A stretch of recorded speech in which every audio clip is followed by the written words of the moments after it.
Bonjour à toutes et à tous, vous êtes sur Babillage Social, le podcast du social et du médico-social.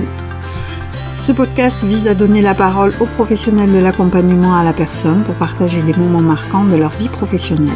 Je suis Ayette Kanissi, chef de service dans le médico-social. Je suis Sylvain Barieux, chef de service aussi dans le médico-social. Nous accueillons aujourd'hui Olivia et Emeline. Olivia, bonjour. Bonjour. Je te laisse te présenter. Oui, très bien. Donc moi je m'appelle Olivia Laborde, je suis musicienne animatrice à la PEF. J'aime bien dire animatrice parce que dans animer il y a le mot âme. Et compte tenu des ateliers que je mène, je trouve important d'avoir cette précision. Donc je travaille depuis plusieurs années à la PEF, l'association Petite Enfance, Enfance et Famille, qui est sur Bordeaux, qui a une grosse association qui a 3 crèches, 5 lieux par enfant, des centres de loisirs, des accueils périscolaires, un organisme de formation, des ateliers artistiques enfants-adultes, des créations artistiques et des actions de soutien à la parentalité. C'est à peu près 120 adhérents pour 100 salariés. Moi, dans le cadre de cet établissement, je suis à l'endroit de la médiation artistique et culturelle, et j'ai envie de dire que je participe à animer cette vie artistique et culturelle. Voilà. Alors, pour me présenter brièvement, j'ai une formation d'abord très classique en musique, puisque je viens d'école de musique. J'ai pu par la suite faire une licence, une maîtrise en pédagogie musicale et en son, assez pointue. Comme je sentais que j'avais des prédispositions pour l'animation et que ça m'intéressait, j'ai passé le DUT d'animation socioculturelle. Je me trompe, je dis DUMI parce que en fait j'ai le diplôme équivalent. Donc j'ai fait un DUT d'animation socioculturelle et voilà, suite à tout ce bagage, j'ai travaillé au groupe de recherche à Pau, musical de Pau. J'ai été enseignante à l'éducation nationale et j'ai fait un beau parcours et maintenant je suis donc à la PEF. Voilà, donc pour ma présentation, Joli parcours. Voilà. Donc peut-être, si je suis là déjà, je voulais vous remercier de m'accueillir pour témoigner de moments marquants de ma vie professionnelle. Et vous dire que effectivement, si je suis là aujourd'hui, c'est parce que la rencontre avec le CESDA IRSA et le projet qui est le nôtre a vraiment été un moment marquant sur lequel j'ai dû sortir de ma zone de confort. Je me suis remise à chercher, à penser au public que j'allais accueillir. Et voilà, donc pour moi ça a été c'est un moment qui ponctue ma vie professionnelle de façon riche et puis partagée. Voilà. Alors donc, juste pour préciser, effectivement, le CESDA et la PEF ont un partenariat depuis maintenant 3 ans. Et effectivement, c'est une belle rencontre qu'on a souhaitée pour des ateliers autour de la musique pour les jeunes que nous accueillons ici. Le CESDA étant un établissement qui accueille des enfants sourds, d'où l'intérêt qu'il peut y avoir à travailler avec vous, avec toi particulièrement. Voilà. Alors peut-être préciser que moi le handicap c'est un secteur que je connaissais peu. Il y a que 5 ans que j'ai été sollicitée. J'étais sollicitée avant, mais en fait je n'y répondais pas parce que je me sentais pas légitime. J'avais pas de formation et ce que je voyais je trouvais pas ça pertinent. Ça me questionnait beaucoup de voir ce qui se passait avec le son et avec certaines personnes qui avait un handicap, donc je m'y intéressais pas trop, puis j'avais beaucoup de choses à faire, donc je faisais ce que j'avais à faire, et en fait c'est l'ITEP Belfond qui est venu vers moi, des professionnels qui accompagnaient leurs parents sur un espace sonore que j'animais, et qui vraiment sont venus me chercher parce qu'ils trouvaient vraiment ma proposition, ma démarche, ma façon d'inviter, de mettre en espace des sons et d'inviter les gens à jouer avec les sons assez pertinente, et ils ont souhaité me présenter qui était Belfond. Donc c'est une institution qui accueille des jeunes enfants porteurs de troubles autistiques et avec des troubles associés, et donc ces enfants viennent nous nous sommes entendus et nous avons mis en place un projet qui s'appelle Goûteur de son. Donc ce projet a commencé à me mettre le pied à l'étrier et j'ai commencé à réfléchir un petit peu au handicap. Ensuite, j'ai eu une autre expérience avec l'UNADEV, avec des personnes malvoyantes. Là, c'était assez extraordinaire parce qu'une audition parfaite. C'était assez, c'est encore, puisqu'on on continue à faire des échanges. Et puis après, il y a eu vous, le CESDA. Et là, en fait, c'est une personne qui était psychologue, qui est ici au CESDA, qui connaissait aussi la PEF et qui nous a mis en relation et qui a pensé que quelque chose pouvait naître de nos deux établissements. Alors pour moi, cette rencontre, je peux dire qu'elle a été un vrai challenge en tant que musicienne, pédagogue, animatrice, parce que la question, je vais la poser assez simplement. Je me suis dit, mais comment je vais inviter au son, à la musique, des personnes qui n'entendent pas. Voilà, c'était aussi c'est un vaste sujet. Sacré challenge. Donc, et en même temps, c'était assez formidable parce que j'avais la certitude que quelque chose d'intéressant allait se passer. Déjà, moi, ça allait me sortir de ma zone de confort, j'allais être dans une recherche, j'allais travailler avec une nouvelle équipe, et de plus, j'allais pouvoir élargir ma réflexion sur le son. Donc, ce que j'ai fait, il y a eu une recherche en amont. Donc je crois qu'on s'est rencontrés en mai et juin, et pendant tout l'été, septembre, puisqu'on a démarré après les vacances à la Toussaint, j'ai repris mes cours sur l'acoustique, mon traité de Schaeffer, donc j'ai relu le son, tout ce que je pouvais apprendre, et je crois que ce qui est important, je vais juste dire quelque chose sur le son. Le son, c'est 3 aspects. C'est de la fréquence, en hertz, c'est de l'intensité en décibels, ce que les jeunes ne perçoivent pas, les malentendants perçoivent, et il y a la durée. La durée, c'est le temps donc que se déroule le phénomène sonore. Cette durée, lorsqu'elle est organisée, elle devient musique. La musique, c'est de la consigne, nous sommes d'accord. Donc moi, je me suis dit, on va jouer avec la fréquence et avec la durée. D'abord, sans qu'elle soit la durée organisée, ça va être de l'expérimentation, et ensuite, quand elle sera organisée, ça invitera à la musique. Donc je suis partie de cela, j'ai repris mes cours, j'ai fait des lectures, j'ai recherché dans mon instrumentarium tous les instruments qui pouvaient être susceptibles de répondre à la question de la fréquence, des fréquences.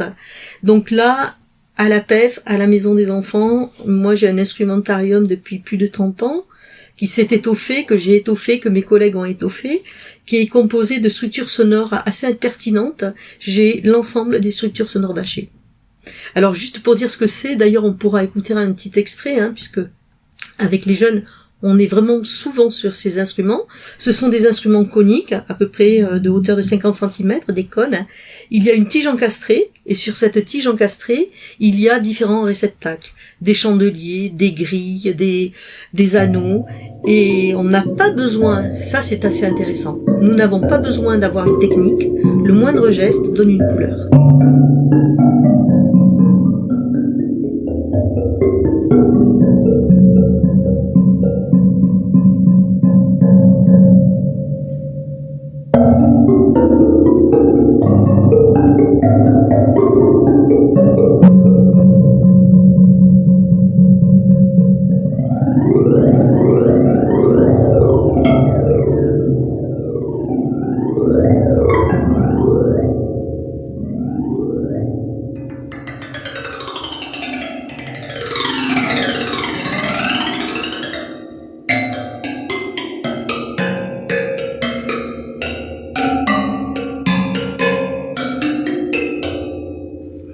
Et en ce qui concerne la vibration, puisque c'est un cône, résonateur, là c'est formidable. Alors, même quand on est auditeur, on perçoit même la vibration.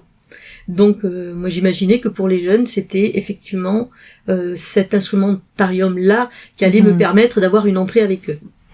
J'ai sélectionné aussi d'autres éléments, et puis j'ai eu envie d'aller plus loin. Alors j'étais assez ambitieuse, j'avais envie d'un plancher sonore. Carrément, pour mettre tout ça, parce que je me suis dit, eux, leur rapport au monde, à l'écoute, c'est la vibration. Donc il faut vraiment que ceci soit vraiment mis en valeur. Donc heureusement il y a un technicien au centre qui est super, qui est dans la recherche, qui est un ancien sculpteur, enfin, il est toujours sculpteur, et donc on a cherché ensemble et on a trouvé, au lieu de faire tout un plancher et tout un sol, hein, on a trouvé un matériau hyper intéressant que je ne dirai pas. Un matériau, voilà, et qui est à peu près grand, qui fait 1m80 sur à peu près 80 cm de large. On a mis des petits pieds dessous pour ne pas que la vibration soit coupée, et du coup on peut mettre les éléments. Et là, c'est assez magique. Les éléments, c'est les instruments de musique. Les instruments de musique, cônes, entre autres. Les cônes, voilà. Ok. Donc, alors ça c'est assez intéressant parce que nous, par exemple, lorsqu'on joue, moi je le sens, je sais pas toi, Emeline, mais moi je sens la vibration jusque dans les hanches. D'accord. Et j'ai des collègues qui les sentent jusqu'aux épaules. Donc les jeunes, je vois bien, hein, ils y sont allés de suite. C'était pour eux. Bon, déjà, cet instrument, ils ont quelque chose ils sont particuliers parce qu'ils sont uniques. On n'a pas l'habitude de les voir. Ils ont une esthétique. Ça, c'est très très important, l'esthétique. Ils ont une esthétique et donc voilà, cet ensemble d'aspects participe donc à la richesse de ces instruments. Oui, ils ont une forme qui invite à aller expérimenter, je trouve, à aller toucher, oui. Parce que ils ne représentent pas, pour celui qui ne connaît pas la musique, un instrument lambda que oui. Serait une guitare, donc on vient l'explorer. Ouais, c'est un objet qu'on a envie de toucher. Et voilà, mais même moi je fais des ateliers avec les tout petits, mais même les gens quand ils viennent dans mon grenier musical, dans le grenier musical, tout le monde a envie d'aller mettre les mains parce que qu'est-ce que c'est que ces objets quoi. Alors comme ils sont présentés dans un ensemble, dans une palette sonore très large où il y a des lutheries traditionnels, classiques, des objets sonores, tout ça, ça donne bien envie d'aller mettre les mains, quoi. Alors juste, je oui. précise en fait, oui. Dans le cadre de cet atelier, vous accueillez 3 jeunes du CESDA. Oui. 4 oui. 4 jeunes qui viennent une fois par semaine. Oui. Et qui sont accompagnés notamment par Emeline qui est présente aujourd'hui oui. et qui est psychologue ici. Oui. Voilà, c'est juste pour préciser le contexte. Oui, tout à fait. Et donc, juste pour terminer, donc moi j'ai pour finir ma recherche en amont, donc les cours, les lectures, le plancher. Là, j'avais déterminé ma palette sonore que j'allais utiliser. Et puis après, il s'agissait une fois que ceci était fait. Ah oui, il y a eu quand même quelque chose d'assez important pour moi, une fois que j'ai fait tout cela, chaque fois que j'engage un projet, moi j'ai besoin de raconter ce que ça me fait, ce que j'ai envie d'y faire. Et donc c'est la raison pour laquelle j'ai écrit une chanson pour les jeunes. Alors d'accord, ils ne sont pas auditeurs, mais par contre ça ne m'empêche pas de leur chanter à des moments, parce que vous allez voir, après on va avoir des exemples d'enfants présents sur l'atelier et ça a tout son sens que l'on puisse leur chanter. Voilà, donc avec tout ça, je me sentais prête, et puis surtout je me sentais prête parce qu'il y avait une équipe. Et avec cette équipe, on a défini un groupe, comme vous venez de le dire. L'équipe m'a présenté les profils, on a posé une régularité. J'ai proposé que chaque jeune puisse être accueilli 20 minutes d'atelier. Après, on évalue, hein, ils sont en forme, pas en forme, voilà. Il peut arriver que des fois ils soient à 2. On a un espace en amont pour se rencontrer qui s'appelle Fouille Livre, et là les jeunes vont attendre leur tour d'atelier. Il y a des livres, des jeux, c'est assez agréable de s'y poser. Et voilà, et on définit quand on se rencontre qui commence, et puis voilà, et puis on démarre. Alors donc ces ateliers sont inspirés, et ça j'y tiens, de démarches de musique contemporaine, car elles sont ouvertes à toutes sortes de sensations sonores qui peuvent être éprouvées en dehors des salles de concert. Donc ça, c'est vraiment très important. Donc on va expérimenter le son spatialisé, la vibration. Il va y avoir un rapport auditeur-musicien, voilà, et des jeux vont naître. Et maintenant, voilà, j'espère que je vous ai pas trop noyé avec tout ça, mais c'était quand même important parce que maintenant je veux bien qu'Emeline intervienne aussi. Hein, on va parler de l'atelier vibration sonore, et de façon à ce que je puisse vous témoigner un petit peu de comment ça se passe, et que de ce qu'ils vivent, de ce que nous vivons et de comment nous nous rencontrons. J'ai choisi de parler de 3 jeunes. Hein. Je parlerai de Rose, je parlerai de Naïl et je parlerai de Martin. Alors moi j'avais une petite question en préambule et pour ouvrir un petit peu toutes ces vignettes. Quelle idée saugrenue de vouloir faire entendre des sourds et de vouloir faire écouter de la musique à des sourds. Est-ce que c'est pas finalement un désir d'entendant alors qu'on pose comme ça et pour le coup tout à fait. Quel est le Bien sûr. Alors moi, versant thérapeutique là-dedans? Alors moi je ne suis pas thérapeute, je suis musicienne animatrice, je dis bien. J'ai l'habitude d'animer des ateliers avec des tout petits, des publics différents. Pas handicap, là depuis peu, mais ce que je sais, c'est que les arts, et moi en ce qui me concerne la musique, c'est vraiment un pont pour être ensemble. Il y a quelque chose qui fait qu'à un moment donné, ça opère, on se rencontre. Voilà, et partant de l'endroit où ils peuvent accéder au son, c'est-à-dire la vibration, je me suis dit que ça pouvait être un levier pour élargir un peu leur planète. Voilà. Je me suis dit que ça pourrait être voilà, et en toute humilité, on cherche, c'est de la recherche, c'est comme je le dis dans la chanson, c'est fait avec simplicité, respect, écoute, voilà, et j'ai envie de dire, ce sont des valeurs qui font que on chemine et on avance, quoi, on se rencontre, on fait des allers-retours et c'est comme ça qu'on arrive à... Oui, je dirais que dans l'atelier, la richesse, c'est que finalement, le son pur, par les différents instruments, par les différents objets, il peut être associé à d'autres sens.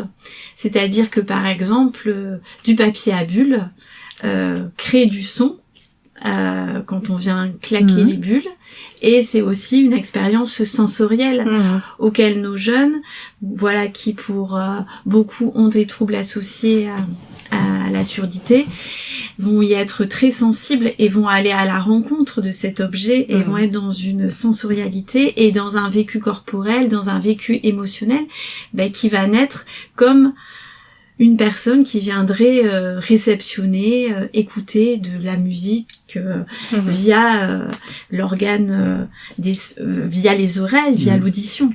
Donc c'est là toute la richesse de cet atelier et qui fait que c'est possible. Il est pas question d'entendre, il est vraiment beaucoup question de ressentir, de rencontrer, sensible.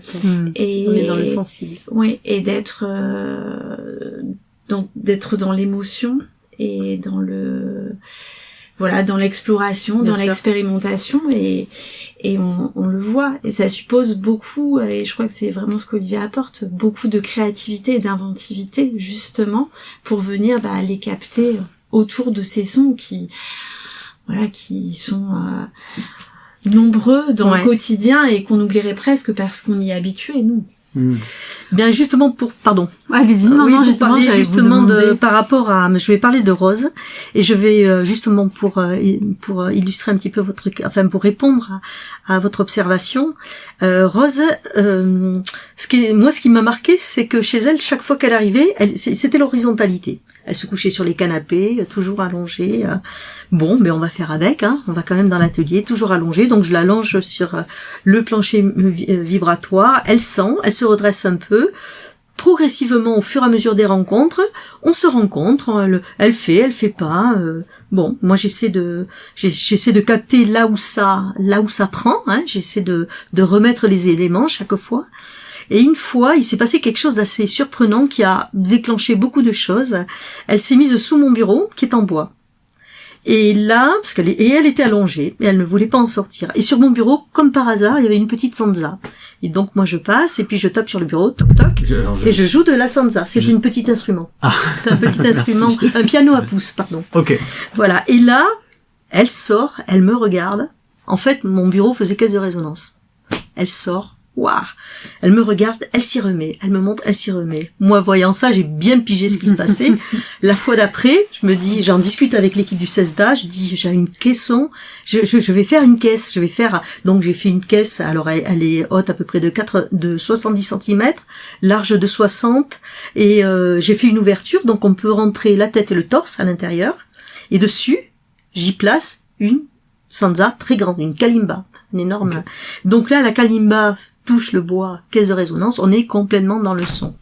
Elle arrive, je lui montre, et alors curieuse, elle allongée, elle y va, et je joue. Et quand je m'arrête, elle sort, elle me remet. Elle sort, elle me remet. Et on crée un jeu comme ça, un jeu de vibrations sonores. Je sors, je m'y mets. Parce qu'il n'y a pas que moi qui devrait jouer. Elle y va, elle joue. Et ainsi, en fait, on est passé progressivement de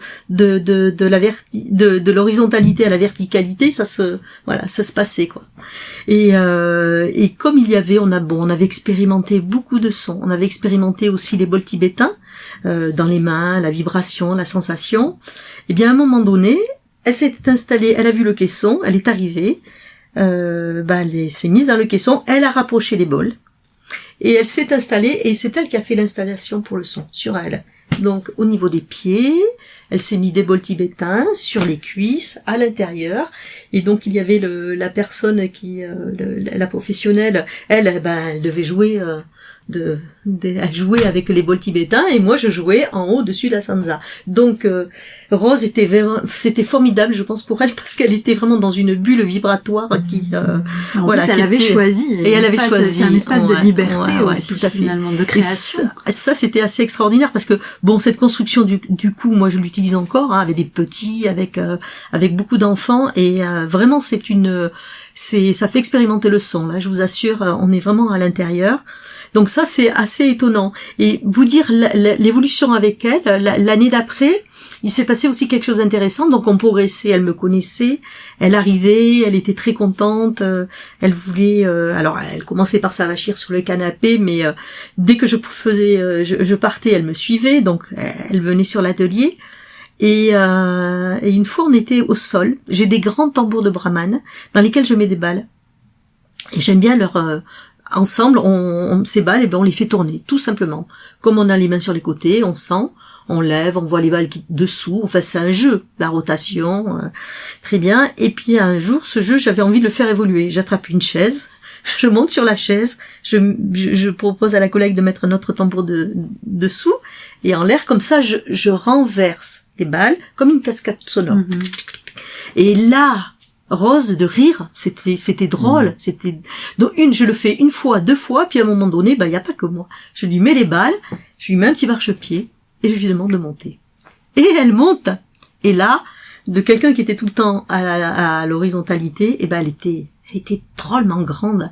Et nous, on faisait exprès de se baisser comme ça, pour lui dire, mais qu'est-ce que tu es grande, pour lui faire vivre l'espace, quoi. Et c'est des comment dirais-je, des jeux comme ça qui font que on joue et on se rencontre.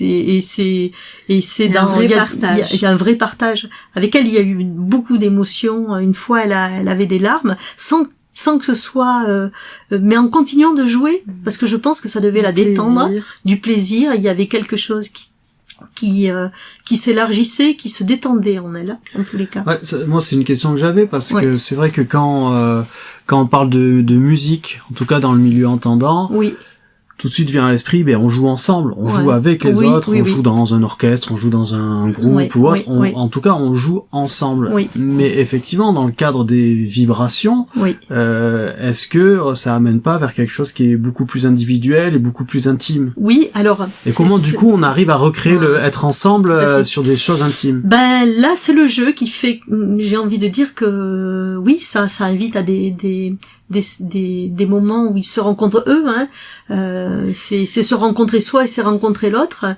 mais c'est vrai qu'en eux il y a des situations à travers ces jeux où ils se découvrent, ils s'élargissent, il y a des choses nouvelles pour eux, et je crois et qui leur amènent beaucoup de tranquillité, on verra avec les 2 autres jeunes, mais en tous les cas quelque chose qui est positif pour eux, qui est assez riche. Je crois qu'il y a effectivement la relation qui vient créer du ensemble, mais il y a aussi tout l'enveloppement corporel qui va y avoir autour. Et ça, c'est une dimension à mon sens importante, c'est-à-dire que quand le jeune vient gratter la guitare, on vient gratter aussi un peu le corps, on vient gratter un peu le dos, on vient entourer, on vient être autour. Et parfois, donc, on voit le jeune qui vient s'avachir sur nous pour écouter, réceptionner. ce qu'il expérimente. C'est très bien que tu parles de cela, parce que je vais parler de Neil, et c'est vraiment c'est avec ta présence aussi qu'on a pu on a réussi à faire qu'une rencontre puisse se passer. Neil, un autisme assez important, si je peux dire comme ça. Et la première année, je l'ai accueilli. Je vais être très honnête, je ne sais pas s'il s'est passé quelque chose. Je ne sais pas. Elle montait les escaliers avec plaisir, mais après, c'était très difficile. L'année suivante, quand elle est revenue, je me suis dit bon, comment je vais m'y prendre, quoi. Vraiment, et Emeline a choisi de l'accompagner. Et là, très vite, par ce que tu expliques, par cette contenance, cette présence, en faisant écho au son que je propose, elle s'est posée. Elle s'est posée, et j'ai envie de dire que du coup, il y a eu même des moments d'une beauté. Je sais pas comment le dire autrement. Il y en a eu 2. Il y en a eu un. Je crois que ce jour-là, tout le monde en a entendu parler. J'étais tellement émue. On avait fait l'atelier, elle était assez présente, Emeline était bien présente avec elle pour la soutenir dans ces temps d'échange, de jeu.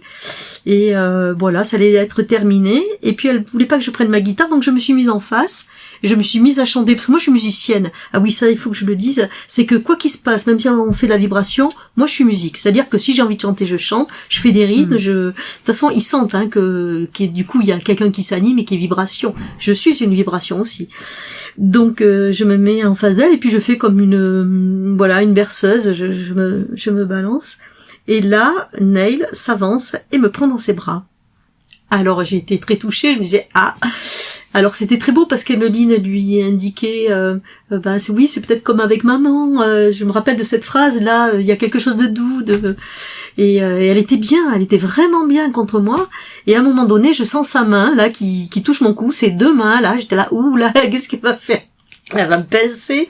Et puis non, pas du tout. Elle cherchait ma glotte, elle cherchait elle mettait sa main juste devant, et en fait elle sentait les vibrations. Le cœur des vibrations. Le cœur des vibrations. Et j'ai continué à chanter comme ça. Et là, je vous assure que c'est vrai, Emeline est là pour le dire, quand je me suis arrêtée, elle s'est mise à chanter. C'est-à-dire qu'elle a pas fait du chant, mais elle a repris les séquences, comme des séquences que elle a vocalisé. Vocalisé, ouais. Et ça, pour moi, musicienne, je vous assure que là, il y avait vraiment quelque chose c'est encore très, très émouvant, parce que c'était quand même... c'est plus qu'une rencontre, ça. Mais c'est-à-dire que, voilà, je pense que ça faisait écho peut-être avec quelque chose qu'elle fait avec sa famille, peut-être que sa maman lui chante des chansons, peut-être qu'il y a... Et en tous les cas, là, elle était ouverte à ce que je lui proposais, avec Emeline, parce qu'Emeline, j'insiste dans cet accompagnement qui fait que à un moment donné ça va prendre, les conditions sont favorables pour que ça puisse se passer. Et donc voilà, il y a eu ce moment-là qui était très fort, et depuis c'est un peu à géométrie variable avec elle, c'est-à-dire que des fois elle est présente, des fois moins, mais quand même on se connaît. Là, la dernière fois, quand elle est venue, moi j'ai proposé un jeu un petit peu particulier, elle y était, elle a participé, voilà, ça fonctionne. Jouer avec les sons, c'est une émotion, une vibration, partons en voyage. C'est peut-être même le souffle du vent dans les voiles. C'est poétique, c'est déjà de la musique. Ça parle de toi, ça parle de moi, ça raconte tes rêves du bout des doigts. C'est poétique, c'est déjà de la musique. Oh, oh, oh, oh, oh, oh, oh.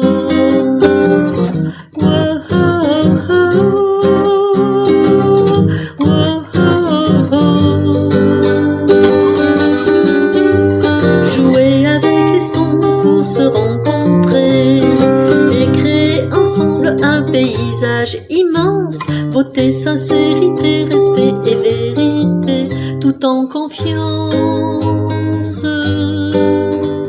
C'est poétique, c'est déjà de la musique, un chemin vers toi, un chemin vers moi, imaginant le monde où tu iras. C'est poétique, toi et moi dans la musique. C'est poétique, c'est déjà de la musique. Un chemin vers toi, un chemin vers moi, imaginant le monde où tu iras. C'est poétique, toi et moi dans la musique. C'est poétique, c'est déjà de la musique. On sent que tout se passe à l'instant T. C'est-à-dire que même les propositions que vous faites, Olivia, quand bien même vous les avez beaucoup réfléchies en amont, beaucoup théorisées aussi, avec des créations d'instruments, on voit bien que vous vivez le moment à l'instant T et vous créez à ce moment-là, quand cette jeune se met sous votre bureau, c'est là que ça se passe, et le déclic, il est là. Faut capter, là, c'est ces voilà, moments. donc il y a... la musique, c'est aussi, il y a une pratique musicale que j'ai pu à un moment donné beaucoup pratiquer, que je continue, c'est l'improvisation. Et improviser, c'est pas rien, alors on peut improviser tout seul, c'est facile. Mais improviser avec l'autre, c'est autre chose. C'est-à-dire qu'à un moment donné, si on n'est pas dans l'écoute et dans ce que tend l'autre, et quand on lâche l'idée que l'on a et que on choisit que c'est ensemble que ça se passe, c'est là où il y a véritablement... La musique, elle est là. Elle est à ce moment-là. Ouais, et puis pour improviser, il faut quand même connaître ses gammes de façon extrêmement précise. Il faut avoir tout un bagage très très très cadré. Et une fois que son cadre musical, on l'a et qu'on le maîtrise parfaitement, quelqu'un qui s'initie à la musique, il va pas tout de suite commencer par de l'improvisation, il n'y arrivera pas parce que ça demande d'être extrêmement affûté dans ses connaissances théoriques et dans ses connaissances pratiques. Une fois qu'on a le cadre bien défini, effectivement, on peut se lancer et être dans l'improvisation. Et ça me fait un peu penser à ce que tu décrivais. C'est-à-dire que le cadre de l'atelier, il est très bordé, très très défini, très travaillé. Et grâce à ça, derrière, on peut improviser à l'intérieur. Tout à fait. Ah, il y a cela, et il y a aussi j'ai envie de dire je crois de ma part, c'est aussi nourri par le désir de les rencontrer et par la curiosité. Ça, c'est si on n'a pas une intention au départ de souhait de rencontre, ça. On peut être très bon technicien, on peut faire des choses, mais là, ce qui se passe, c'est du sensible, on se rencontre, c'est très fort, il y a des émotions, c'est très humain, oui, et peut-être que je vais vous parler de Martin, parce qu'avec Martin, là on passe dans une autre situation. Martin est un jeune que j'ai rencontré la première année. J'ai un peu regretté qu'il ne revienne pas, mais il avançait. Chaque fois je demande des nouvelles et je sais que son chemin est formidable. Donc Martin, je pense devait avoir une vingtaine d'années. Et ce que je trouvais formidable chez lui, alors déjà il m'impressionnait beaucoup parce qu'il était grand et il avait des stéréotypies. La tête qui bougeait. Alors comment on a des poutres, j'étais vraiment inquiète. Il va se taper la tête. Et quand je suis à côté, moi je fais 1m56, je suis un petit bout comme ça, et donc à côté, c'est assez impressionnant, quoi.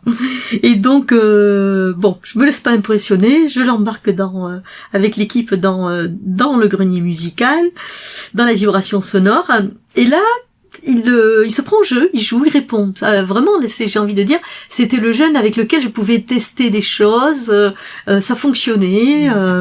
Même des fois, je me disais, mais c'est une blague. La fois d'après, il revient, je change sur le plancher vibration, il y avait un chandelier. Là, j'avais proposé un type de baguette. La fois d'après, je change les baguettes. Je mets des baguettes qui vont pas du tout avec. Eh bien, il a vu que ça n'allait pas, il est allé chercher les bonnes. Et donc, il y avait quelque chose, parce qu'il a quand même mémorisé. Il avait mémorisé, et il a quand même, je crois qu'il y a un trouble autistique aussi, chez ce jeune. Donc, il y avait quand même des choses. Alors, ce que j'ai aimé, ce que je peux dire sur Martin, c'est que si j'ai dit que chez Rose, c'est la verticalité et l'horizontalité, la verticalité, chez Naïl, la voix, chez lui, j'ai envie de parler de l'humour. Parce que je crois que si on s'est rencontrés, c'est parce qu'il y avait ça. Moi, j'ai été sensible à des fois des façons d'être avec moi que j'ai interprétées comme de l'humour et qui, parce que j'ai écouté ça, on s'est rapprochés. Voilà, il se trouve que par exemple, une fois j'avais installé au sol des planches de bois parce que le bois est conducteur et j'avais mis un grand tambour indien. Et là, je m'étais préparée. Avant, je vais pas sur la planche, j'y vais après, différents percuteurs. Je lui montre mes séquences. J'avais envie de, puisqu'il était bon élève, je me suis dit, je vais essayer de quelque chose. Et je le vois se mettre debout, croiser les bras comme ça, me regarder et sourire.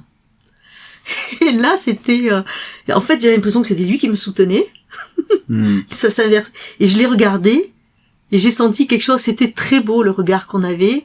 Et moi, je me suis dit, mais il est pas handicapé, c'est pas possible, c'est un sage.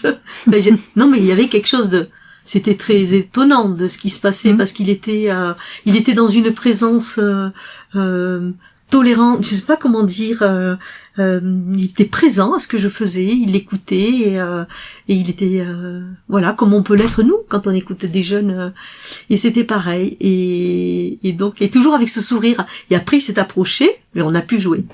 Et dans le jeu, c'est vrai qu'on arrive, parce qu'on s'est fait des blagues rythmiques, on s'est fait des blagues, et quand tu dis on a pu jouer, c'est on a pu jouer, on a échangé. Il est venu sur le tambour indien. Moi j'ai commencé à percuter, il a percuté. On a fait des jeux un petit peu de. Moi j'ai imité ce que lui faisait. D'abord je l'ai laissé toucher de partout l'instrument, et après moi j'ai commencé un petit peu, comme j'avais fait un peu de rythme, j'ai un peu repris. Lui il a fait des choses avec les mains, avec les baguettes, et puis du coup ça s'est passé à deux. Ça s'est passé à deux, et c'était pas moi tout seul. Je joue, mais c'était quelque chose qui se construisait, enfin qui se partageait. Voilà. Je vais pas dire qu'on était sur une création musicale, mais c'est pas ça. Mais pour moi, la musique, elle était là quand même. Elle était là parce que il avait du plaisir à être sur cet instrument, à ce qu'on soit ensemble, et on variait ce qu'on faisait.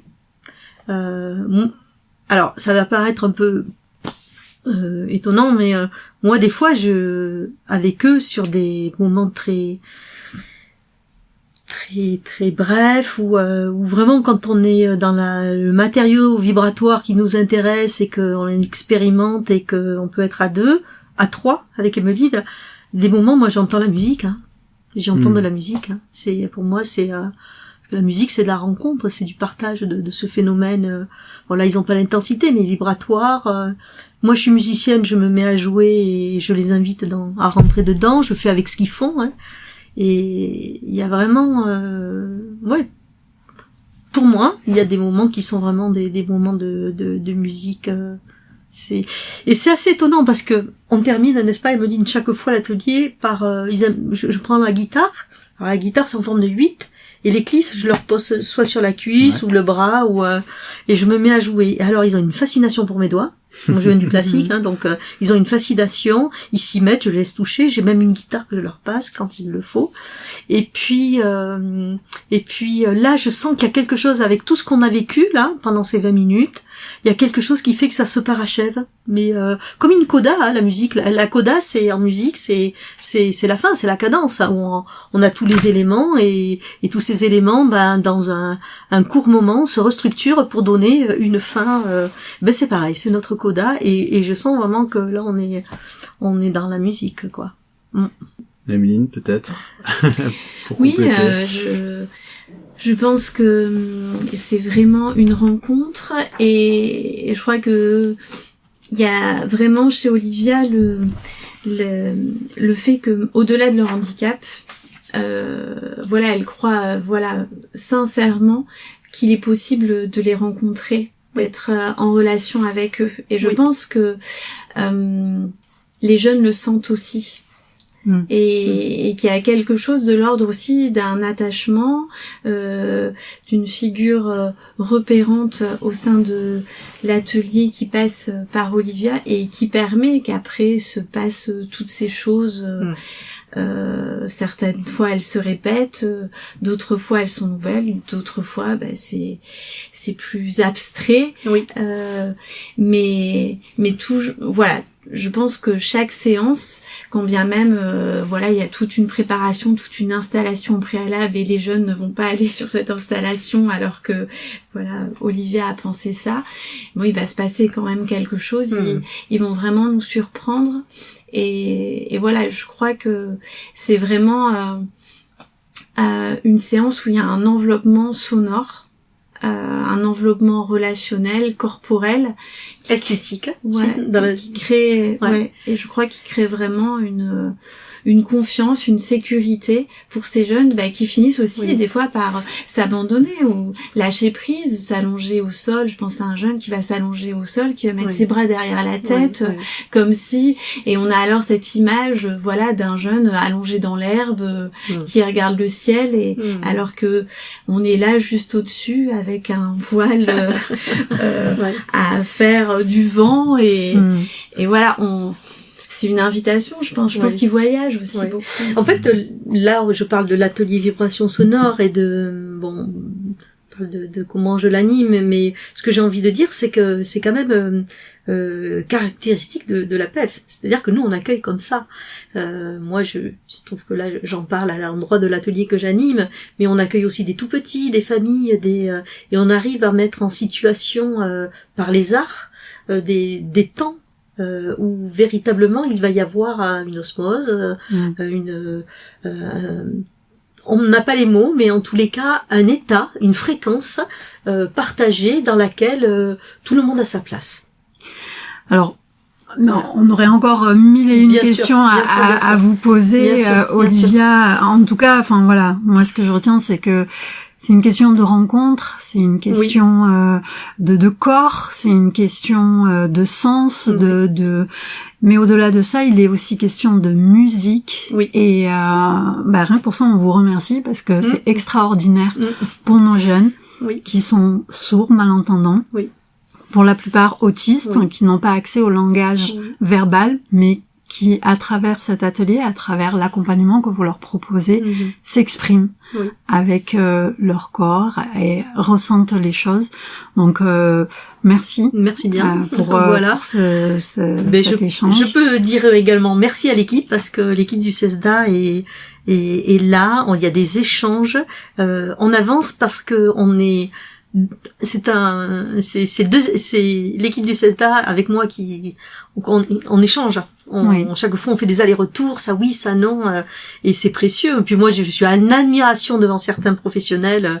Je vois par exemple c'est impressionnant, Léo qui est accompagné par Clara. Cette personne, elle a une façon d'être avec lui, de le restimuler, je trouve ça, je trouve très inspirant, ces professionnels. Pour moi aussi, ça me donne du courage en fait, pour y aller. Merci, on va garder ces mots pour la fin. Merci beaucoup Olivia, merci Olivia, merci Emeline.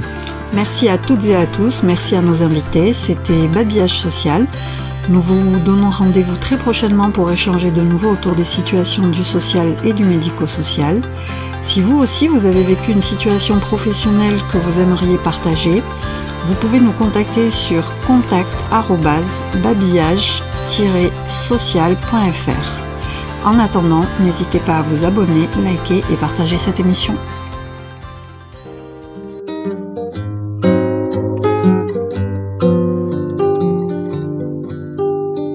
Jouer avec les sons, c'est une émotion, une vibration, partons en voyage.